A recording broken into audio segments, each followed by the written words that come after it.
All right, well, we've got a packed agenda today. This is wonderful. Thanks again for folks that are just joining now. We're going to be getting started, and my name is Corey Ramsden. I'm the VP for Go Solar Programs at Solar United Neighbors, and we're the host for this webinar today. We're really happy to have a great selection of folks to talk to us today about agrivoltaics, focused specifically on Maryland, but we think there's some really great lessons and information there nationwide. So I'm going to be in the background driving the slides and answering questions on the chat and moderating a little later. But first off, we've got a couple people who want to say hello. I'm going to turn it over to Kimberly Armstrong. She's our program director for Maryland at Solar United Neighbors to say hello. And then after that, we'll move on to the rest of the speakers. Kimberly, take it away. Good afternoon, everyone. Thank you for joining us. And it's great to see so many people from the West Coast, middle of the country, all the way over to East Coast. So we have a great selection of people from all over the country. So I just want to say thank you for joining us. And I'm, like Corey said, my name is Kimberly Armstrong, and I am the Maryland Program Director at Solar United Neighbors. And I just want to thank everyone. I hope you take away some valuable information that you can use, and look forward to working with you all in the future, hopefully. And I'm going to turn it over to Lexi.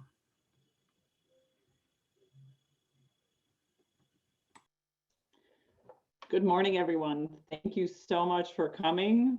I am honored and delighted to be here. I've been working with Dr. Arjun Makhijani for a number of months on this project, and it is certainly his project, but it's been really wonderful to get to know him and to get to know the philosophy around which he's crafted what is an incredibly innovative project that I hope to see replicated for other states and for our nation, for our country. I have a couple of slides I'd like to share to talk about my organization. Let me see. Can I share my slides now? Yep, go right ahead. Okay, thank you. And so I'm a farmer in upstate New York. I have a sheep flock and a solar grazing business, which means that I take contracts and graze my sheep at the ground mounted photovoltaic arrays. And in addition to that, in collaboration with several other farmers and researchers, we started the American Solar Grazing Association. It's a not-for-profit. And I am going to share a couple slides. Let's see if I can do this properly or not. I'll just do it this way. So just sharing that what this is about and what this presentation is somewhat about is we need to manage the vegetation at the solar arrays, and the best possible way to do that is to incorporate agriculture and to incorporate livestock and appropriate livestock. And in this case, it means sheep. Sheep have the advantage of fitting under the panels. They cut the grass without those fossil fuels, and they help us meet our biodiversity goals for the project sites. So essentially, they become the vegetation managers for our solar sites. And in so doing, when a solar company chooses to work in partnership with a farmer, what they do is they strengthen the rural communities, they strengthen the agricultural economy, and they contribute to farm viability. And that is our main message. The solar sites, when there is planned grazing, that is how it's going to be most successful. And when solar sites are planned for grazing, that means thinking ahead over the lifetime of these projects for the 30-year period, and providing fresh water to the sheep, providing subdivisions of paddocks to manage that grazing, and to provide good perimeter fencing. It also just means thinking like a farmer and a land manager. You're thinking of how can we take care of this land over the 30 years. So, and how can we improve it over the lifetime of the project? Here's a quick slide showing this is the work I do. These are my sheep. I'm a practitioner first. and a spokesperson actually second. The work we do, we have tools to support the build out of solar grazing in this country. We're building out industry tools such as model contracts for farmers and solar companies to use and to like have their own private transactions to promote solar grazing. We also are creating a budgeting tool so that farmers can input data and plan appropriately for what it's going to cost them to be a targeted grazer and to transact. And also then how should they price their grazing work. We have also developed a seed mix with the Ernst Conservation Seed and Ernst Pollinator Service firm out of Pennsylvania. It is a template that is supposed to be customized to each solar site with the idea that we're going to improve biodiversity, have healthy grazing animals, and also meet the criteria for the solar and that fusion of all these different goals.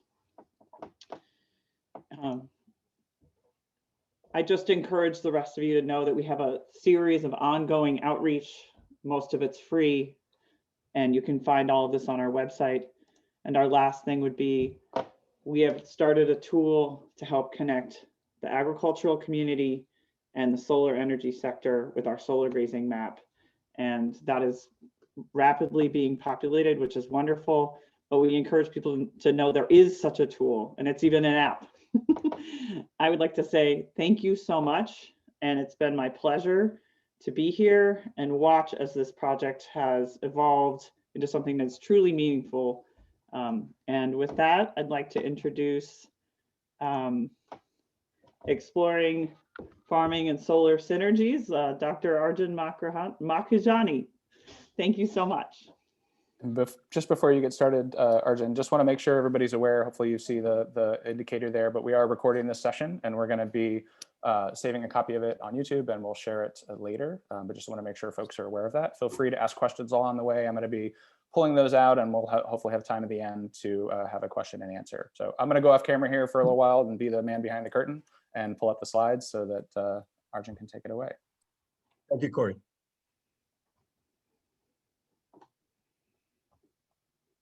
Well, I'm Arjun Makhijani. I've been doing energy work for a long time. And a few years ago, I kind of backed into looking at land use and wound up looking at the junction of solar on farmland.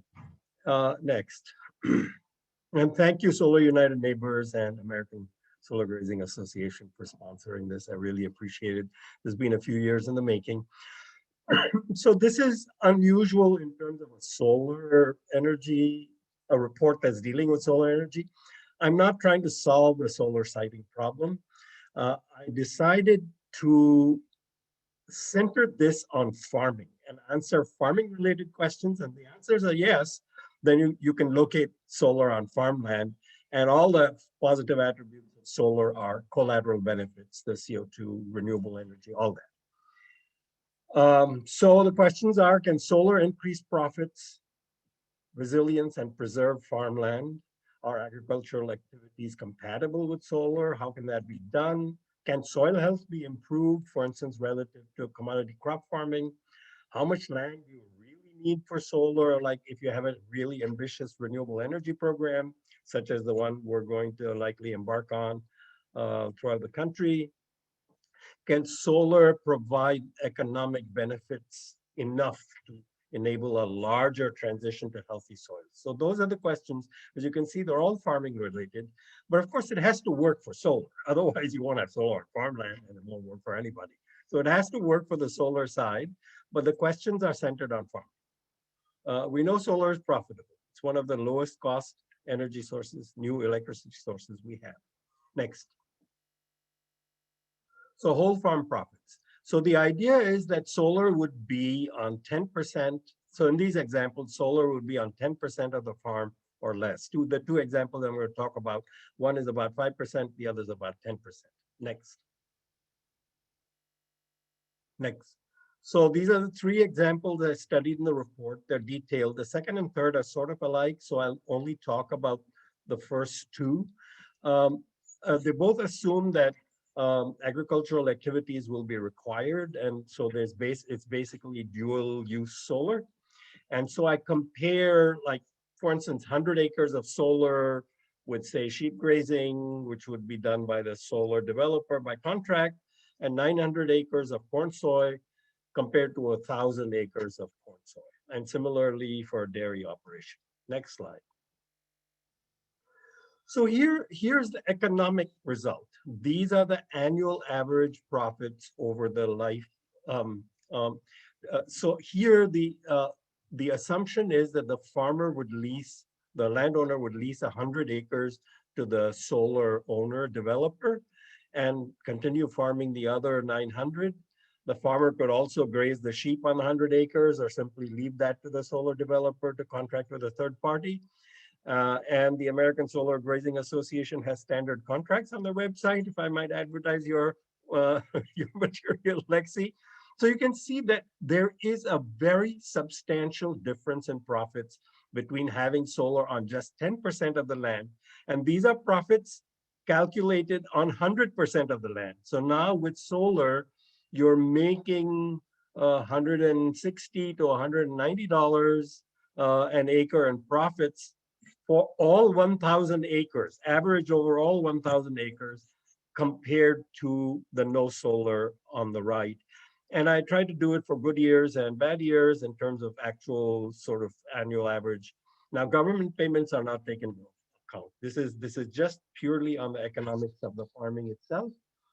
And so this is, the profits are derived basically from Maryland data. All of this is Maryland specific in terms of the numbers, but the approach is generally applicable. So you can, the other thing about this chart is that the solar profits, everything above this is resilient. You don't have, the only trip to the bank you need is to deposit the money. That's this $1,000 an acre. You don't need to borrow any money. You're essentially risk-free. The electricity market is about as sure a market as you can get. The prices are stable or gently rising generally. So these are resilient profits that can enable you to think of staying in farming and doing innovation and diversifying your farming and so on. Next slide. So this is where the farmer, the first example was where the farmer leases the land. So what happens if the lease is more or less? So I used $1,000 an acre, this second bar from the left. The leases can be smaller depending on where the farm is relative to transmission lines, for example. So 500 acres is fairly typical in some circumstances. It can be more, up to $2,000 an acre. But you can see in all cases, when you do this analysis, the profits are substantially more than when there's no solar. Next slide. So you used a different example. In Maryland, we have a law called Aggregate Net Metering that allows farmers to own solar that has a capacity much larger than their own farm's needs. So long as they're hooked up to a meter on their farm, they could consume just 2% of the electricity generated and sell 98%. And they sell 98% to nonprofits, colleges, community colleges, churches, so other farmers. They can sell at retail. So this presents opportunities for much bigger profits, but then it comes with the headaches and risks of ownership. It's called aggregate net metering.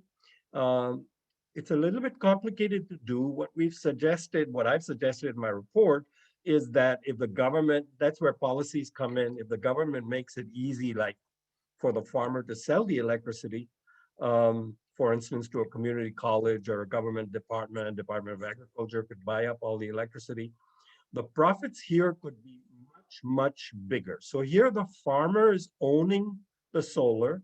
So presumably they borrow money. I assumed a commercial rate, about 8.5% cost of capital.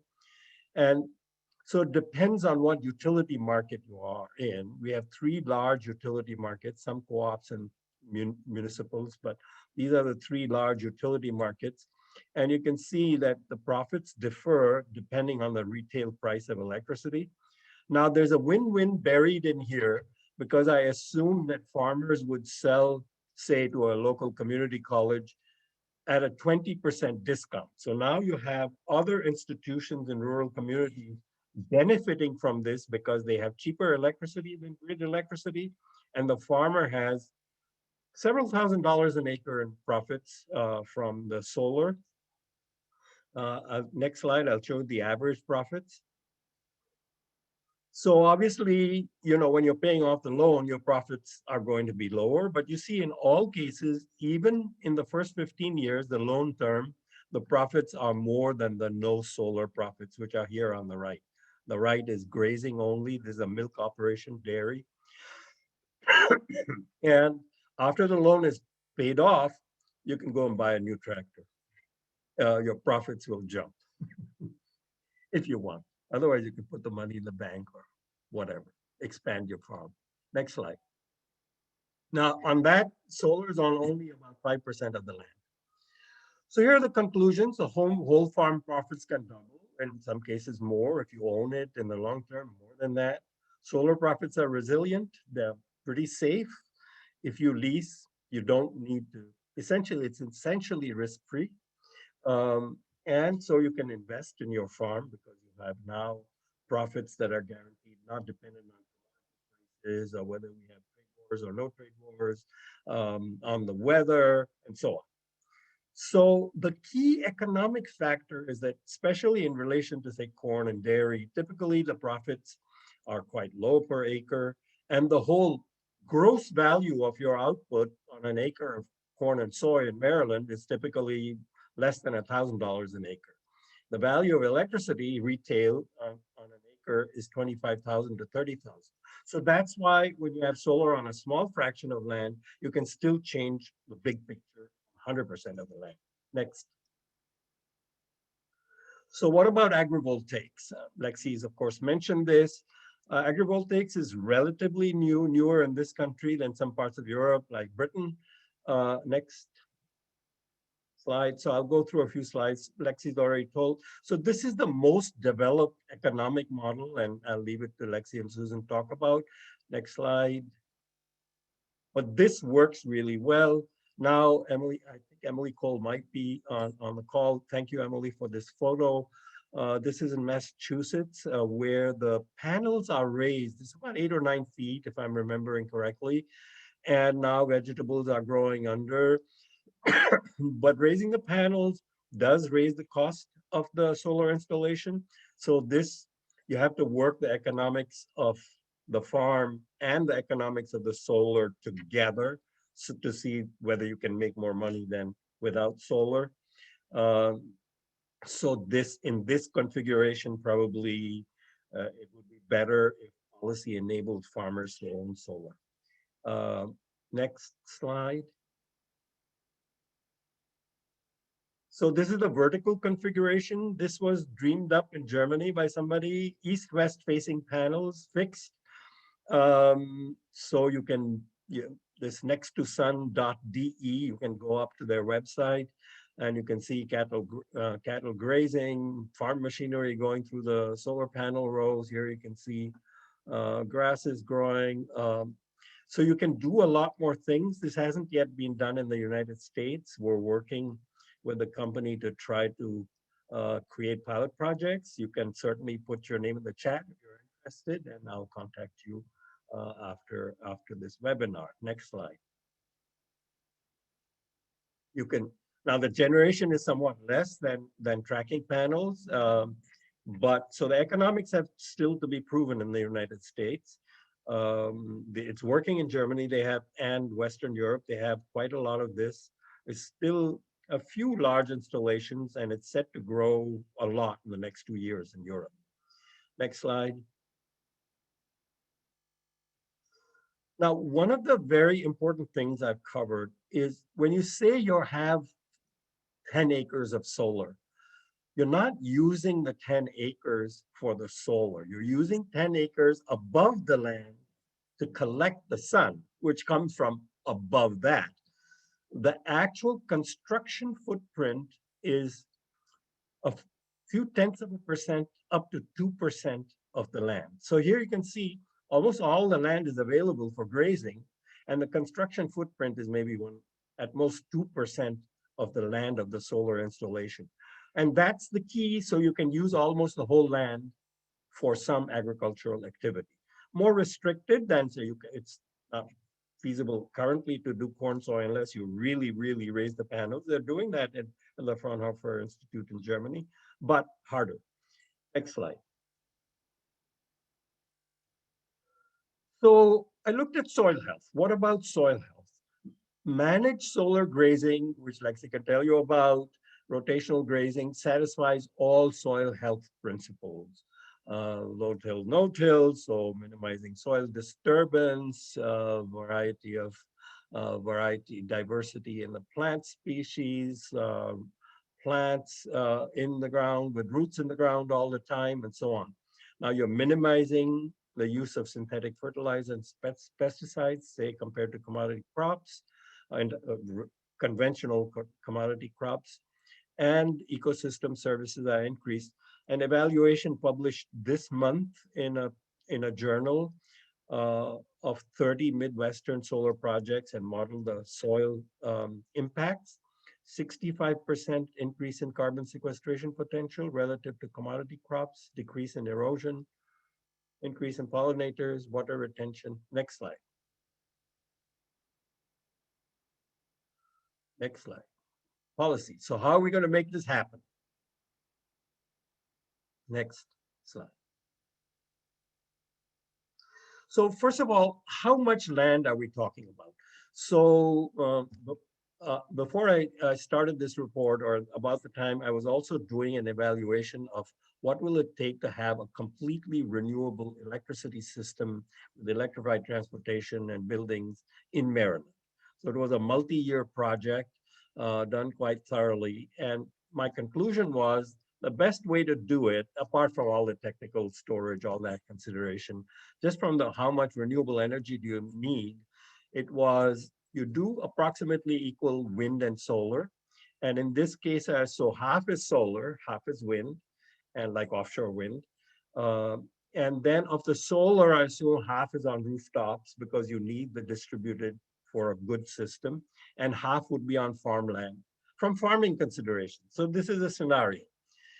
So 25% of a rather large renewable energy portfolio would be on farmland, which would take about 80,000 acres. But of that 80,000 acres, only about 1,600 at most would be the construction footprint. So that's a tiny fraction of the 2 million acres of farmland. And remember, we're improving soil health. So in principle, this can be done on any farmland. Of course, there may be other restrictions the communities may want to impose, but in principle, this should be good. All indications are good. Now, at the right, you see how much land we lost to urban and ex-urban development, according to the American Farmland Trust. We lost about 15,000 acres in a year. This is over 15 years, so I'm sorry. Several thousand acres a year, 102,000 acres over 15 years to development. And we're talking about 80,000 acres, out of which only 1,600 would be in a construction footprint and which can be restored. Next. So what are I think we should require dual use, that is agricultural activities, whenever solar is put on farmland, and require complete decommissioning so that the farming can resume whenever solar generation ends. You can do that in various ways. I described that in the report. In order to protect lessees, because typically farmers will lease part of their land and own part of their land, 20% or 400 acres, that will protect the lessees from losing their farms. Landowners saying, well, I can make a lot of money simply by leasing all 1,000 acres. So you want to limit that. You also want to spread the benefits to as many farmers as possible. Now you should allow exceptions, and that's also described in the report. Susan's going to talk about university extension services and what we need there. This is a relatively new activity. So we need to expand the agricultural activities that can be carried out that are compatible with solar. So we need more research. One of the big advantages, you know, we've talked about equity and economic justice and social justice a lot, and I'm so glad that we are doing that. And the statistics of loss of land by Black and Indigenous people are very dismal and depressing. But here's a way in which communities that don't have access to land can get access to it without having to have the capital to buy it. Open up new opportunities for investment. Next slide. I'm almost done. So of course, you're creating a lot of jobs in rural areas. It flattens out after 20 years. This is a 20-year scenario for building out renewables in Maryland. As I said, the numbers are very Maryland specific, but this would be pretty typical if we're building out renewables anywhere. The mix of renewables would be different. The blue line is the steady construction jobs for a build out over 20 years, if you space it right. And the orange line is operations and maintenance jobs. Of course, that grows with the capacity. Now, in this case, a lot of the operations and maintenance is actually done by graziers. So you have your sheep on the farm, and I'll let Susan and Lexi talk about that. Now, this is the direct jobs.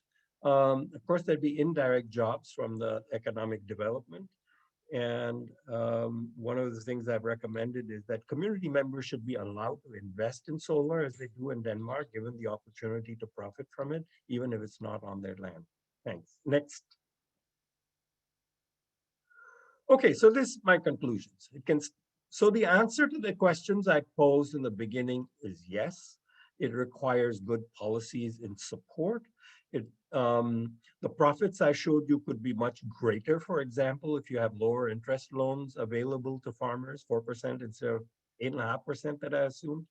It can improve soil health, but it won't happen automatically. You've got to manage the grazing. It will provide other ecosystem services. We have a lot of issues with nutrients and pesticides getting into the Chesapeake Bay, for instance. It could improve all of that, diversify food production, but that might need support, for instance, like with slaughterhouses, strengthen rural communities and their economies, and provide opportunities for economic justice. It's good all the way around. And I haven't even mentioned that colleges and so on could benefit from lower cost renewable energy with long-term contracts. Thank you. Thank you so much, Arjun. Appreciate that great presentation. Just want to let folks know we have lots of questions in the chat. We're going to go through and sort of cull those and try to put them together to ask all of our panelists at the end. Arjun, do you want to introduce Susan for the next part of our presentation? Yeah, I'm so thankful. Well, I'm thankful to Corey, Susan, and Lexi, who helped a lot in different ways, Lexi through a long period. And I'm very thankful to Susan for having taken my call and spent 2 hours the very first time. And we talked about this and gave me a lot more confidence. I grew up in a big city. I'm not a farmer. So you gave me a lot of confidence in my work when we talked about these numbers. So thank you very much. Susan Shonian is the expert on sheep and goats in the University of Maryland Extension. Take it away, Susan. Yes, I'm the Extension Sheep and Goat Specialist for University of Maryland. And so I guess I was asked to be on the panel to address two angles, and one is sheep, because sheep are the current agricultural enterprise that's most commonly done with solar. And also from the perspective of extension and the land-grant university and the role that we should play. I've been with the university for almost 33 years, and I've been the last 20 years working with sheep and goats. And I know that we've got a lot of different states represented here today, and everybody has to look at the unique situation of their states. When we look at Maryland and we look at the role of grazing these solar sites, Maryland's a good state for that because we are a small state. Most of our sheep producers have small numbers of sheep. We have a small industry. Of course, that's also true nationally. We have a small industry nationally, and the average flock size is only about 30 ewes. But certainly in other states, we have some bigger flocks. We're a good state to do this because we are a wonderful state to market lamb and wool in. We have a very diverse, very affluent population. We consume far more lamb than we produce in Maryland. We are located within a few hours and sometimes a lot closer than that to the very best sale barn or market in the country, which is in New Holland, Pennsylvania. We're a wonderful place for marketing wool as well. We have the Maryland Sheep and Wool Festival, which is the largest in North America, if not the world. We have local wool processing. We do have lamb processing. Our two largest plants are, one is a kosher plant in Baltimore and one is a halal plant near me. One of the things that we need to support the use of sheep grazing solar sites is we still need better infrastructure than we have. We have processing, but we have limitations to that. And we could use some favorable changes in processing. COVID's exposed a lot of the, I guess some of the weaknesses in meat processing. It's exposed the fact that the majority of meat is processed in very few plants, and we need kind of a rebirth of local meat processing. There was actually a couple of bills that have been recently introduced to try to improve that. So that's one of the infrastructure changes we need. We know how to raise sheep, but grazing them under solar panels is new, and people like Lexi are kind of the trailblazers. They're learning how to do it. They're learning appropriate ways to do it. They're learning how to incorporate sheep into that. And then we have other possibilities of enterprises. We have possibilities where people simply own sheep for grazing. The income that you can generate from solar grazing can actually greatly exceed the income from producing lamb and wool. And those are things we need to look at. We need to look at the economics.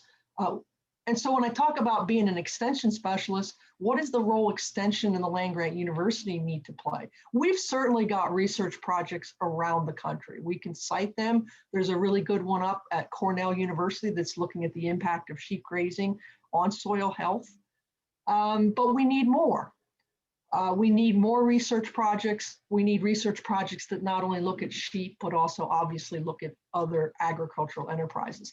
As a sheep specialist, obviously, I'd love to see solar help grow our industry, strengthen our industry. I would love to see that. But again, the national sheep industry is not that large. 90% of the producers have fewer than 100 sheep. So we know we're going to need to develop other uses or other enterprises. And again, this is a place that research is going to come into play. There's a number of questions in the chat box that are asking about that. And so I think that every state, every land-grant university needs to be doing different types of research projects.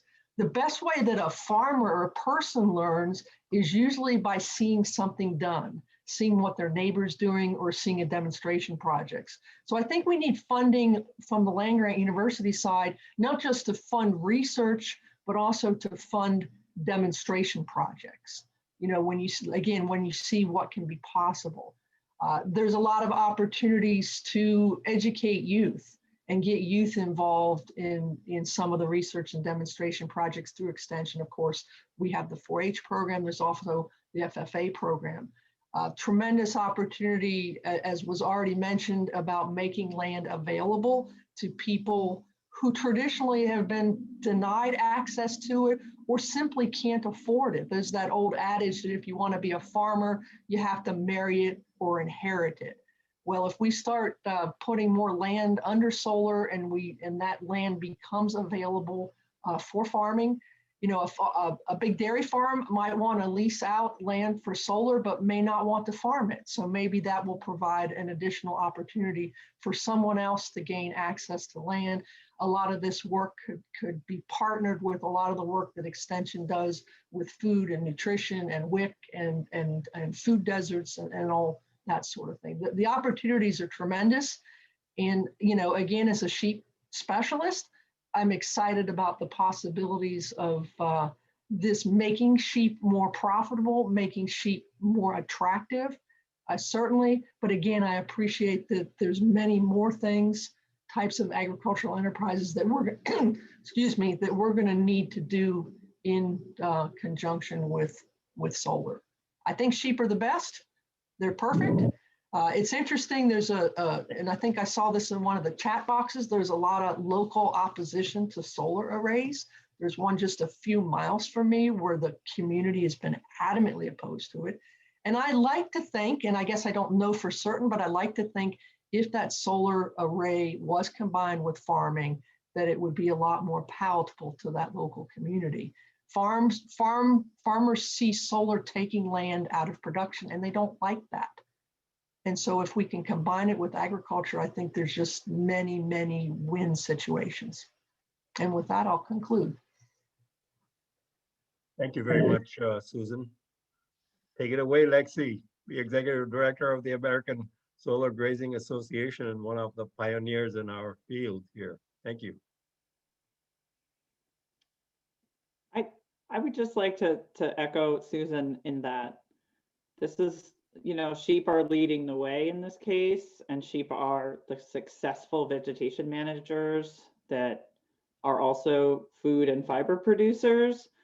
They are probably not the only solution, but they are the only solution really at scale right now where we have enough evidence that it works.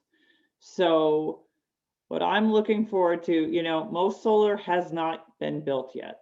And so what I'm looking forward to is the fact, and it's really happening, it's been so exciting for me to see, is for all these bright people to come together and for extension services and for NRCS and other like educated parts of our agricultural service to get the funding and to get the time to contribute to thinking through these opportunities. And I think by and large, many of our solar companies will jump on board and be excited about this. So if they can get the policy support they need, if I think a lot of them are going to really want to explore how to solve many, many layers of problems at once. I just want to say thank you to everyone. And I think I'm going to turn it back to Corey and Arjun. Thank you very much, Lexi. And thank you, Arjun and Susan and Lexi, for your great presentations and input there. We've had tons of questions and comments in the chat. We're going to do our best to sort of coalesce those and ask questions here. We've got plenty of time left, and we're right on schedule to make sure that we answer lots of questions that you have.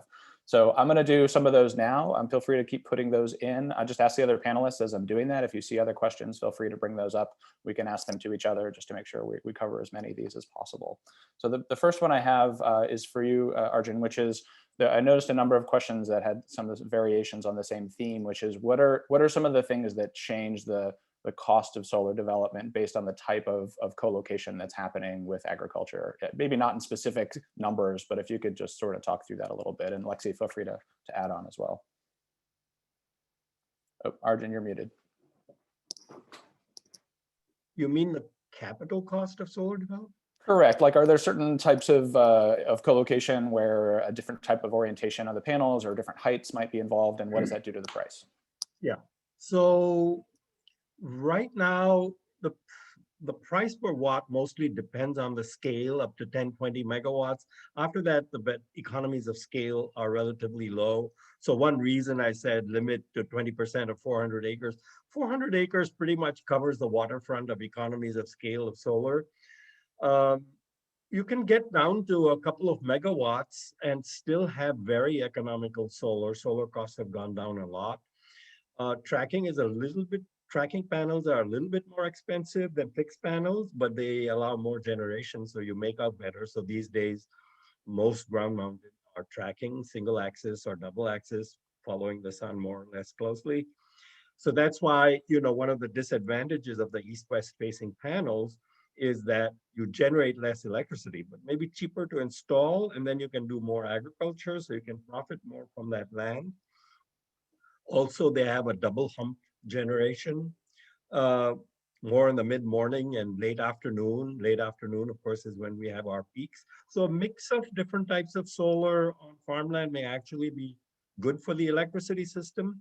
There's a lot of fine print to be worked out, but from the farmer's point of view, I would say the two most important things are, the most important thing is to decide if you're going to lease your land and just take the money to the bank, or whether you're going to own, and what your state's laws are in that regard, whether it's profitable to do it and easy to do it.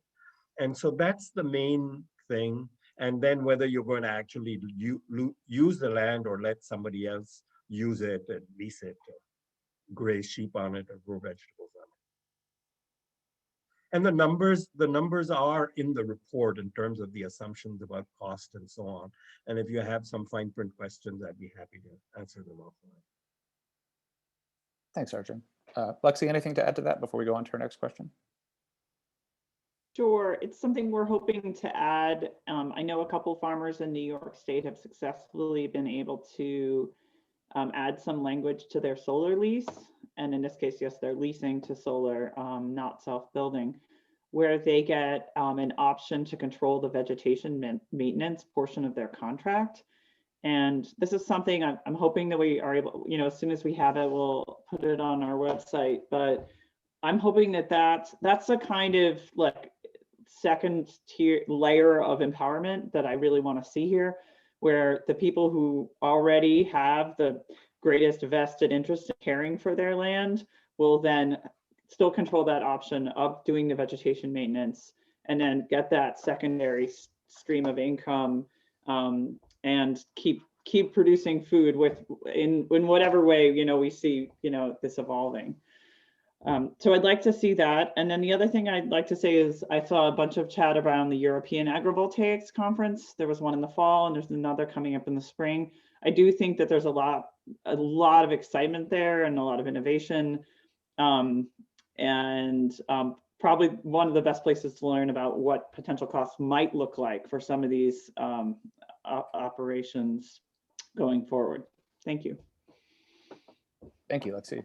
One of the other questions I saw, which had various, some variations on it, is policy. And maybe Lexi, we'll start with you, and Susan would love to hear your thoughts on this as well. Is in order for these things to happen, what are the types of local policies you think are necessary for them to happen? And then kind of related to that is, are there certain parts of this that you've seen in your experience where additional support might be needed? Let's say, for example, infrastructure that I think Susan mentioned, to be able to support this type of solar development.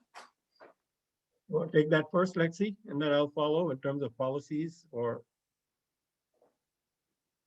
I can do a quick checklist of infrastructure just to start us off.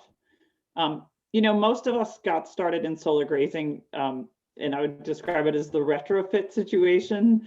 We're working with a site that was built the way it was built without a thought in mind that someone like me might come along and need to water some, provide fresh water to my animals.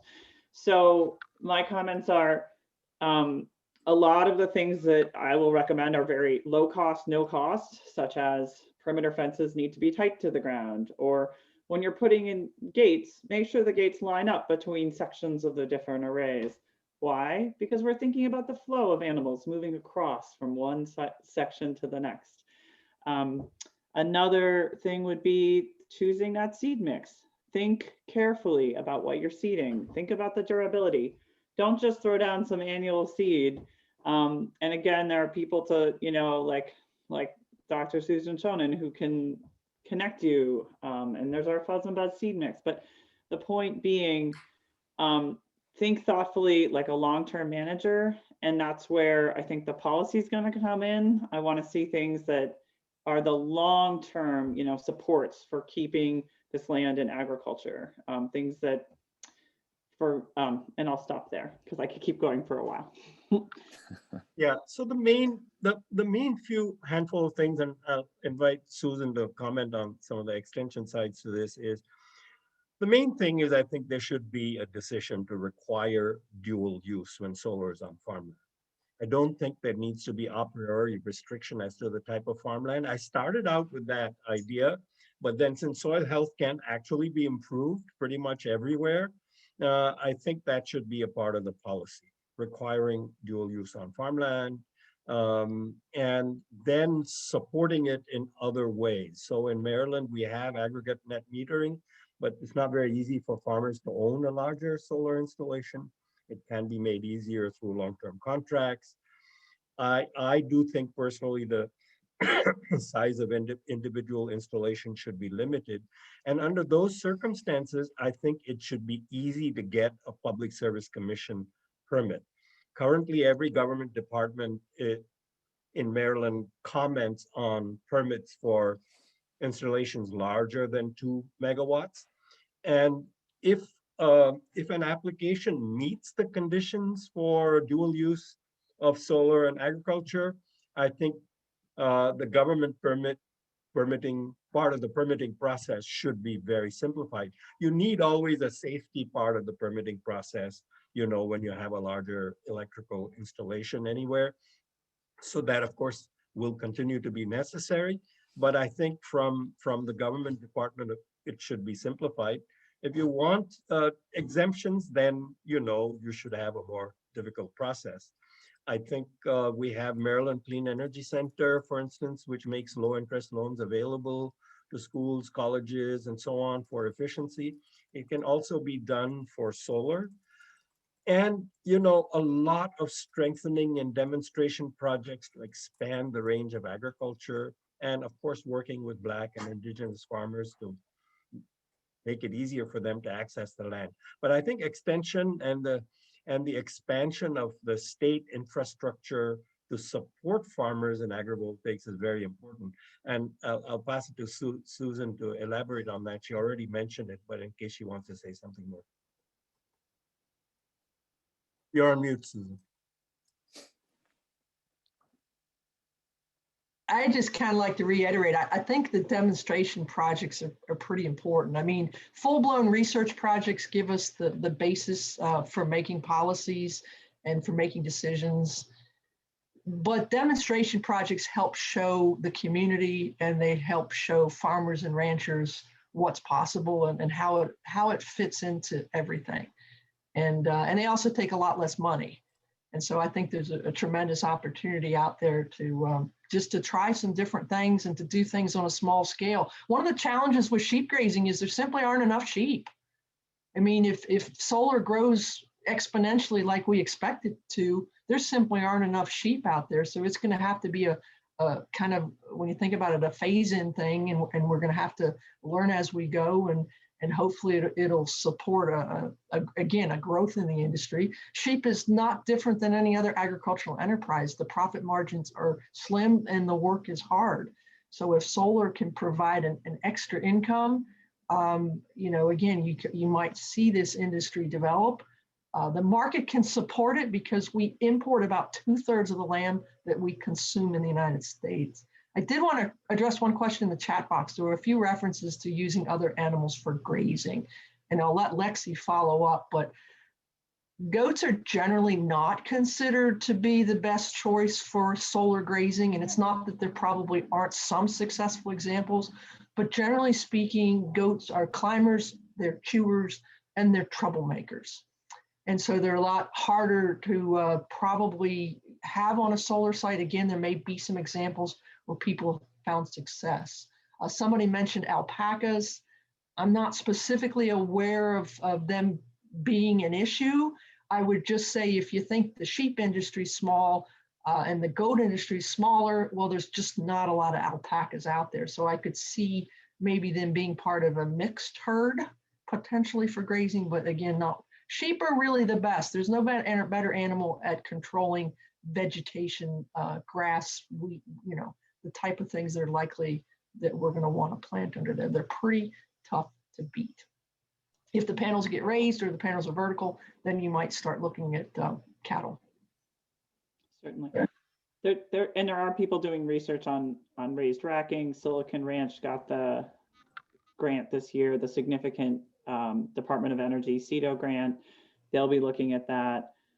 We also have University of Minnesota, who's done a several-year research project. I wanted to give a shout out to them.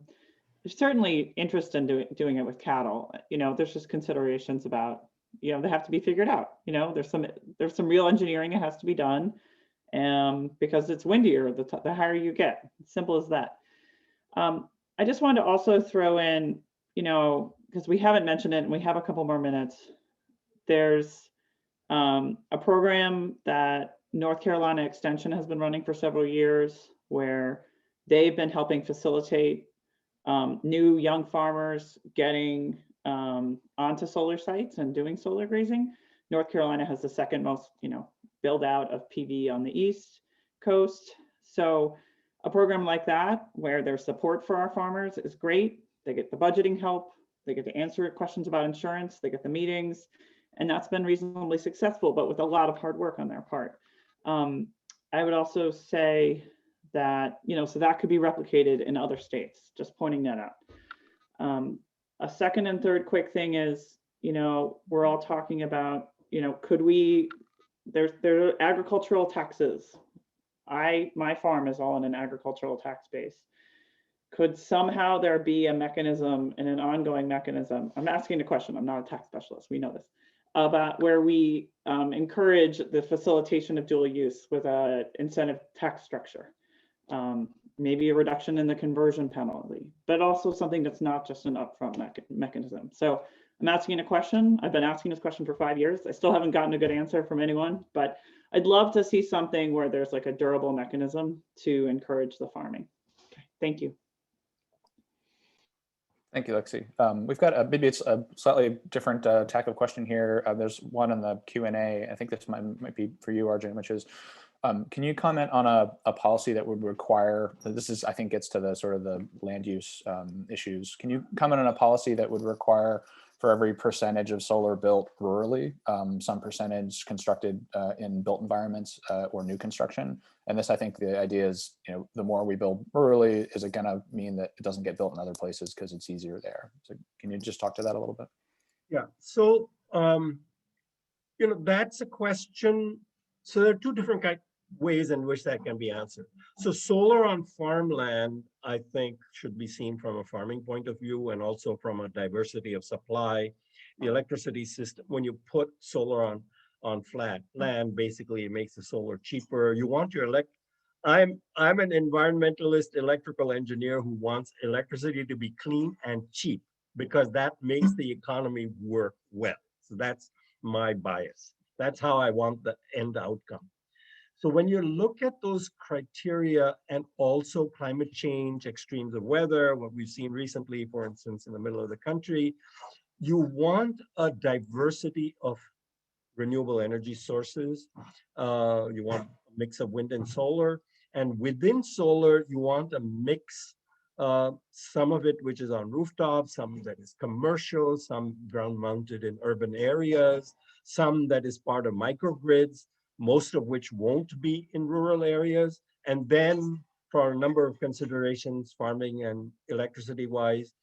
So we need, I don't know, 20, 30, 40 times more solar than we have currently. We're at the beginnings of the renewable energy stage. Right now, I would say do solar well, require it on new rooftops. For instance, I did a report with Solar United Neighbors and others called Gold on the Roof, advocating requiring solar on rooftops in new residential construction. You do need like community solar for renters. That's part of the thing that can happen, like with solar on farmland. So you need different types of solar to accomplish different objectives. The exact mix, I don't think should be decided on a national basis, because I think they're both farming and electricity related considerations that should be decided, I think, on a state-by-state basis. But I think there's ample room for growing solar on rooftops in urban areas, in sort of on landfills, and also on farmland. And part of my rationale for doing this is, aside from solar siting and the needs for renewable energy, is there a good rationale to do it on farmland for farming reasons and soil reasons? And the answer to that is unequivocally yes. So then each state has to balance things out. I'll give you an example that I hope to address. We're going to have electric vehicles. We have more than 30 million acres producing corn just to put ethanol in our cars. What's going to happen to those 30 million acres when General Motors no longer produces any gasoline cars? So there's a lot of different circumstances in different places where the marriage of renewable energy and solar could take surprising and I think positive turns, both in urban areas and in rural areas. That's not a very quantitative answer, I'm sorry, but when I give a quantitative answer, I want it to be good. And currently there's no general quantitative act. It should be state by state and region by region. Thank you, Arjun. Got a couple other questions. I know we're not going to get to everyone's questions. There have been just so many, which is wonderful. Just want to assure everybody, in addition to the recording and the slides that Arjun presented, and we're also going to capture the chat and share that. So if people want to be able to refer to that, I'll send that out to participants later. And if there are questions in there that we can answer directly, we'll certainly try to do that. We really appreciate folks taking their time. I guess maybe for the last 2 minutes here of the time that we have, for each of you, Susan, Arjun, and Lexi, if you could maybe just share some things that you'd like for folks to take away with this in terms of what they can do. In terms, we work for an organization that spends a lot of time trying to activate people for change around solar. What's something that people on this call can do to push this type of development forward that is beneficial for both solar deployment, but in this case, more importantly, for agriculture as well? Who wants to go first? Okay, so I think if you step back and take a very high level view, especially if you see, as Susan referred to, the pandemic that we've all lived through for the last year, there is a real opportunity to marry the food system and the energy system in a way that's very healthy, economical, beneficial for jobs, good for the environment, good for health. So, but it has to be done. It has to be intentional. Currently, partly, I think, because the solar industry did not do a very good job of husbanding the land, there arose a lot of opposition to solar on farmland because dual use was not a thing yet. So I think there's a kind of an hurdle to overcome, and I think we should overcome it in all of our communities. So there isn't like just an automatic opposition to solar on farmland that has to be a no. I think that's a hurdle we need to overcome, because the benefits of joining the renewable energy system and the food system could be very great if we do it right. I mean, in some areas like the Midwest, from Minnesota to Texas, wind energy has already saved many rural communities just from the taxes that are contributed and the kinds of jobs it has created.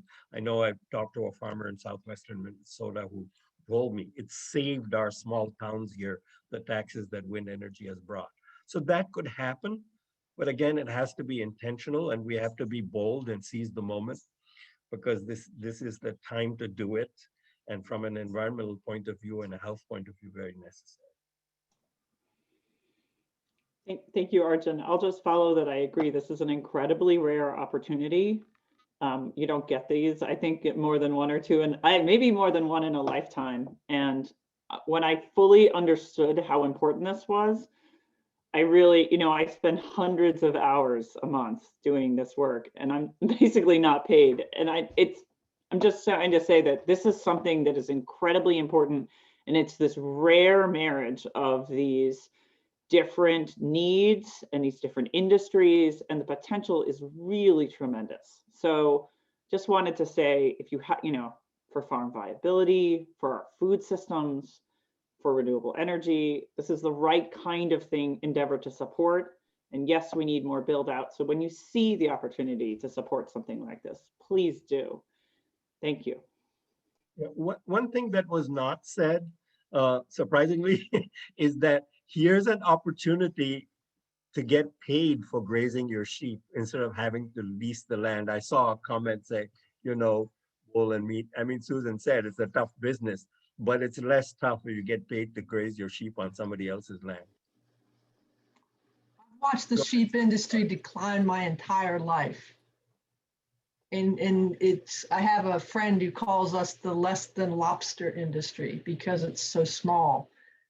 And just to echo what Lexi says, I mean, there's just tremendous potential. And it's not just for sheep, but as a sheep specialist and a sheep producer myself, I see solar as a real offering real potential to the sheep industry to make it more profitable. And in the end, we grow what's profitable. You can talk about all bunch of other things, but in the end, you have to pay the bills. And like I said, sheep production is no different than any other ag industry. The margins are small and the work is hard.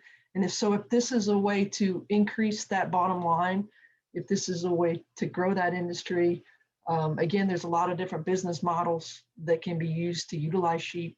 And I'm talking sheep, yes, because I'm the sheep specialist. But again, there's a lot of opportunities with other ag enterprises that I think we'll continue to learn as we do those demonstration projects and those research projects. And the one thing I would encourage is simply that ag community and individual producers need to get involved locally and find ways to influence policy, find ways to influence the solar companies, find ways to get things done. Somebody just mentioned in the chat box some programs that are being done in Howard County, Maryland, which is the county I grew up in. And I think it's pretty exciting that they're going to be doing some projects, not just with sheep, but with plants as well. And so I think there's opportunity, but again, we can talk about this nationally, but you got to be involved locally. That's a great way to end this. Thank you all for joining us today. As again, I said, recording slides, chat, so everybody can refer to it later, and feel free to reach out if you have questions. Thanks for a great presentation. I hope everybody has a great rest of the afternoon, and we will see you around. Thanks so much. Thank you.